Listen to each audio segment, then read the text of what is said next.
Pernah nggak kamu mikir, kenapa sih kebiasaan buruk itu terasa gampang banget dilakuin, sementara kebiasaan baik rasanya berat banget di awal? Jawabannya sederhana, karena kebiasaan buruk itu terasa menarik. Seperti kata James Clear, kebiasaan itu bukan cuma tentang logika, tapi juga tentang perasaan. Nah, di episode kali ini, kita akan membahas hukum kedua, make it attractive, atau jadikan menarik. Kita akan belajar bagaimana caranya membuat otak kita menginginkan kebiasaan baik.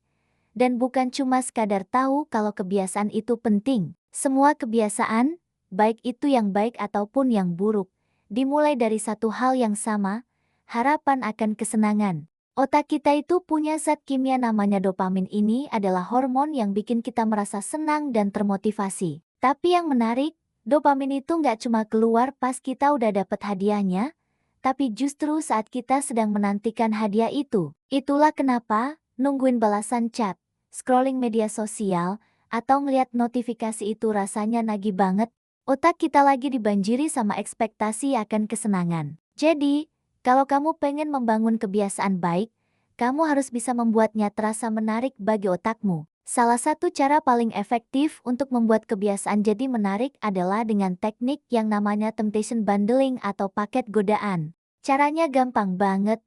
Gabungkan kebiasaan yang perlu kamu lakukan dengan sesuatu yang kamu suka lakukan. Contohnya gimana? Mungkin, kamu cuma boleh nonton serial favoritmu sambil jalan di atas treadmill. Atau, kamu cuma boleh dengerin playlist musik favoritmu setelah menyelesaikan satu pekerjaan penting. Atau lagi, kamu cuma boleh ngopi di kafe enak setelah berhasil menulis satu halaman buku. Dengan cara ini, otak kita mulai mengasosiasikan kebiasaan baik dengan perasaan yang menyenangkan. Kamu jadi nggak lagi memaksa diri buat disiplin, tapi malah jadi menantikan waktunya tiba. James Clear juga mengingatkan kita kalau kebiasaan itu menular. Kita cenderung akan meniru perilaku dari 3 kelompok utama. Pertama, orang-orang terdekat kita, seperti keluarga dan teman. Kedua, kelompok sosial kita, misalnya komunitas. Dan ketiga, orang-orang yang kita kagumi. Karena itu, kalau kamu pengen rajin olahraga, coba deh gabung sama komunitas lari atau gym. Kalau kamu mau lebih sering belajar, bertemanlah dengan orang-orang yang hobi baca. Lingkungan yang tepat itu membuat kebiasaan baik jadi terasa normal,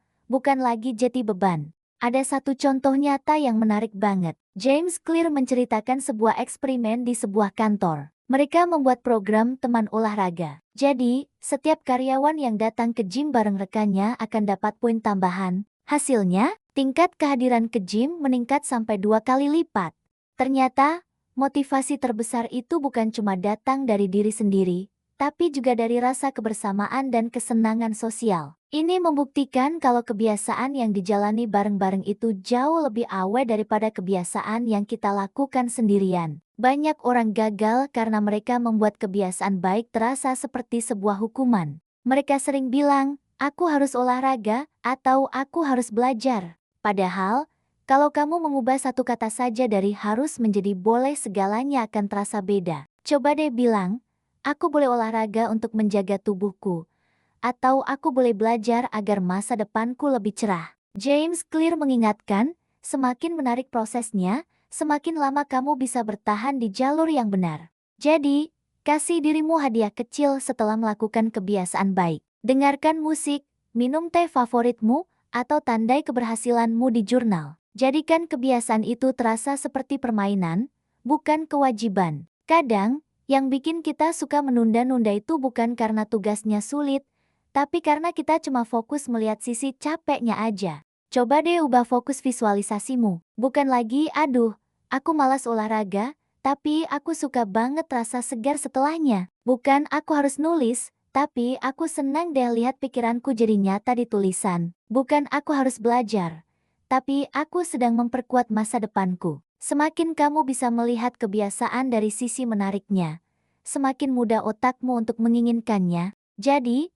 rahasia dari hukum kedua ini sederhana, bukan hanya lakukan hal baik, tapi buatlah hal baik itu terasa menyenangkan. Karena kalau kamu sudah mencintai prosesnya, kamu nggak akan berhenti meskipun hasilnya belum langsung datang. Make it attractive. Jadikan kebiasaan baik terasa menggoda. Karena perubahan sejati itu tidak hanya dimulai dari niat, tapi dari rasa suka yang kamu tanam di dalamnya. Terima kasih sudah menonton bedah buku Atomic Habits episode kelima. Di episode selanjutnya, kita akan masuk ke hukum ketiga, make it easy, bagaimana membuat kebiasaan baik terasa ringan dan mudah dilakukan. Jangan lupa tekan like, subscribe, dan tulis di kolom komentar.